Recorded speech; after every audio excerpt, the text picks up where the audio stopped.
ചേന ഏറ്റവും എളുപ്പത്തിൽ കൃഷി ചെയ്യാൻ പറ്റുന്ന ഒന്നാണ്. അതുപോലെ തന്നെ നമ്മുടെ തെങ്ങ് തോട്ടത്തിലാണെങ്കിലും മറ്റ് ചെടികളുടെ ഇടയിൽ ഒരു ഇന്റർക്രോപ്പ് ആണെങ്കിലും ചേന ബെസ്റ്റാണ്. അതുകൂടാതെ ചേനയുടെ ഇലകൾ ഒന്നാം തരം ഇലക്കറിയായിട്ട് ഉപയോഗിക്കാൻ പറ്റുന്ന ഒന്നാണ്. അപ്പം അങ്ങനെ നോക്കിക്കഴിഞ്ഞാൽ നമ്മൾക്ക് കിട്ടുന്ന ഏത് സ്പേസിലും ചേന നടാം. ചേന നടാൻ ഏറ്റവും പറ്റിയ സമയം ഫെബ്രുവരി മിഡാണ്. അപ്പം ചേന വിത്ത് എടുക്കുക. കേക്കൊക്കെ കട്ട് ചെയ്യുന്ന രീതിയിൽ സെൻട്രൽ പോർഷൻ വരുന്ന പോലെ 8 കഷ്ണങ്ങൾ, ഓരോ പീസും ഒരു 150 മുതൽ 200 ഗ്രാം വരുന്ന രീതിയിൽ കഷ്ണങ്ങളാക്കി നടുക.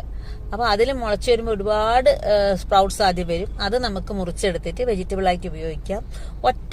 ഒരു മെയിൻ സ്റ്റെം മാത്രം നമുക്ക് അവിടെ റീറ്റെയിൻ ചെയ്താൽ മതി. ചേന നടുമ്പോൾ ഏറ്റവും പ്രധാനമായി ശ്രദ്ധിക്കണം, നന്നായിട്ട് പൊതയിട്ട് കൊടുക്കണം. വിത്ത് നട്ട ഉടനെ തന്നെ കരിയിലകൾ കൊണ്ട് പൊതയിടാൻ പ്രത്യേകം ശ്രദ്ധിക്കണം. അതുപോലെ തന്നെ ജൈവ വളത്തോട് പ്രത്യേക അഫിനിറ്റി ഉള്ള ഒന്നാണ് ചേന. ഈ സമയത്ത് നട്ടാലുണ്ടല്ലോ, കാലവർഷവും വേനൽമഴയും തുലാവർഷമൊക്കെ കൊണ്ട് ആളുകിടിനാവും.